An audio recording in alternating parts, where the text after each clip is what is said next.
All right, everybody, let's take this Fusion for design a bit further. I've browsed over and selected a Fusion electronics design here, an air quality sensor.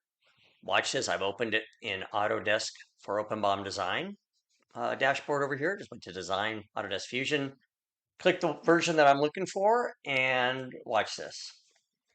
We are going to build a complete bill of material from this Fusion design with thumbnails, reference designators, and we're going to do it in just one click. I just click the OpenBOM button down there.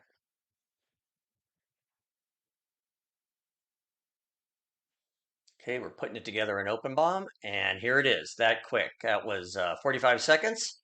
We have a full BOM for our Fusion Electronics design, and with all the components, and most importantly, all the reference designators. So check that out. Would love to hear from you at support@openbom.com.